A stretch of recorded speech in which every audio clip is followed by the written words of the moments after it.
Hi mga Kalon Seekers! Welcome back dito sa aking channel. Ako nga pala si Yana at kung bago ka pa lang dito nga sa aking channel, don't forget to like, subscribe at i-click nga ang bell icon para maging updated ka sa mga legit at wise na loan options na available nga sa mga Pilipino. And today's video nga mga Kalon Seekers ay perfect na perfect ito para sa mga may negosyo o sa mga gustong mag-expand ng kanilang business pero kulang ang kanilang budget. Dahil nga pag-uusapan natin ang Pondo Pinoy.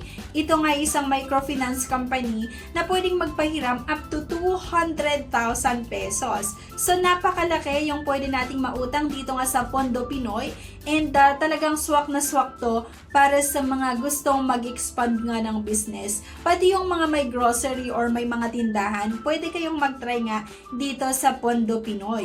So by the way mga Kalon Seekers, ang Pondo Pinoy is a dedicated microfinance platform sa Pilipinas na tumutulong nga sa mga micro, small, and medium enterprises.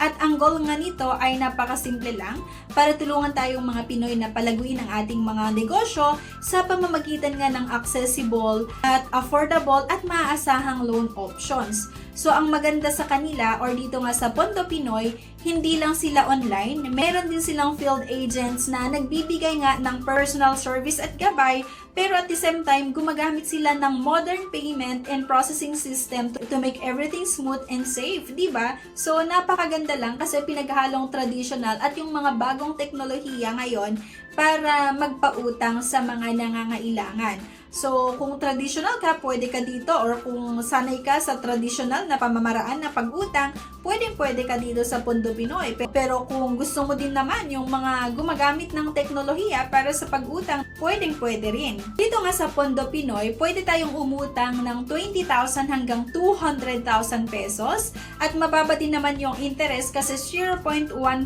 per day lang. Meron itong terms na 2 to 12 months. So, nag-o-offer ng mahabang payment terms or loan terms. Unlike sa ibang mga loan app na nagsisilabasan sa Google Play Store at sa App Store, na karaniwan ay nag-o-offer lang ng 7 days, ng 10 days, or 14 days na payment terms nga. Pero dito sa Pondo Pinoy, 2 to 12 months.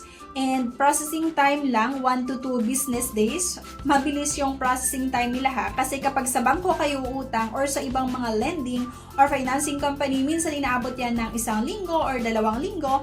Pero dito sa Pondo Pinoy, possible na ma-process yung loan application natin 1 to 2 business days lang. And application duration around 10 minutes lang. So, mabilis lang din naman kasi ilalagay lang natin yung mga basic infos natin. Sagutan lang natin yung mga kailangang sagutan nga during the application process. So, yun nga mga Kalon Seekers, pwede itong Pondo Pinoy sa mga residente or sa mga nasa Metro Manila lang. So, kung taga-NCR ka, like nga sa Quezon City, sa Manila, Pasig, Makati, Taguig, etc. Basta yung mga nasa Metro Manila, pwede kang mag-apply dito sa Pondo Pinoy. At yun nga, kahit mga sari-sari store or meron kang sari-sari store, pwede ka na mag-try nga dito sa Pondo Pinoy. Okay, so let's walk through the process. So by the way, yung link nitong Pondo Pinoy, ilalagay ko na lang din sa comment section.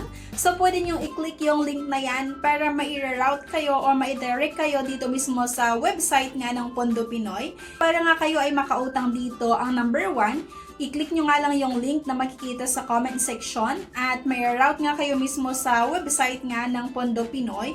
Mag-fill out nga lang kayo ng form at sagutan nga lang natin yung basic personal at business infos. Pangalawa, magpasa lang tayo ng requirements like nga yung valid IDs, yung proof of income at business details nga. Pangatlo, meron itong tinatawag na verification. So usually kasi mga Kalon Seekers, may field agent na tatawag or pupunta mismo sa lugar nyo or kung saan ka may business or sa address na nilagay mo. At after ng verification, pang-apat nga, yung loan evaluation and approval. So, ito nga, inaabot lang ng 1 hanggang 2 business days lang or 1 to 2 business days. Magkakaroon na ng status yung loan application nyo. It's either approved or declined. At, syempre, once na naaprubahan nga yung loan application nyo, dito na tayo sa pang-5 na loan release via e-wallets or via bank. So diba, napakasimple lang yung pag-utang dito sa Pondo Pinoy. Hindi mo na kailangang maghintay ng ilang ilang linggo at hindi rin overwhelming yung mga requirements. Napakadali lang naman talaga i-provide yung mga requirements na hinihingi nga nitong Pondo Pinoy. Kaya naman mga Kalon Seekers, kung isa ka sa mga sumusunod, bagay sa'yo ang Pondo Pinoy, like meron kang sari-sari store, meron kang karinderya or food cart, or meron kang laundry shop or yung mga barber shop or home-based service like yung mga online seller, yung mga side hustle na gustong lumago ang puhunan, whether nagsisimula ka pa lang mga Kalon Seekers or gusto mong magdagdag ng kapital, this loan can support you or itong Pondo Pinoy nga. Maganda dito nga sa Pondo Pinoy ay fast processing nga ito kasi 1 to 2 days lang. Mababa lang din yung daily interest niya kasi 0.1%. Wala itong collateral. So, isa yun sa mga nagustuhan ko na wala itong collateral. Hindi natin kailangan i-collateral yung titulo ng ating bahay at lupa or i-collateral yung ORCR ng ating sasakyan. Kasi nga, ang pag-utang dito sa Pondo Pinoy ay walang collateral. Okay? At may real agent na pwedeng makausap. Unlike nga sa ibang mga loan app na makikita sa Google Play Store or sa App Store na kahit mag-message sa customer service nila, wala tayong makakausap or walang nagre-reply. So, yun yung isa sa nakita ko na maganda dito sa Pondo Pinoy. Pero, may cons nga din yan. Like, ang pwede lang na umutang dito ay yung mga nasa Metro Manila. Hindi siya available nationwide. Kaya, goods lang talaga to sa mga residente or nakatira nga sa Metro Manila. Pero, kung nasa province ka, hindi ka pa pwede. Pero malay natin, di ba, sa mga susunod na buwan or taon, ay mag-offer din itong Pondo Pinoy nationwide. So, abangan na lang din natin yan, di ba? And, ang isa sa mga nakita ko na cons is that interest adds up if hindi mo ito babayaran on time.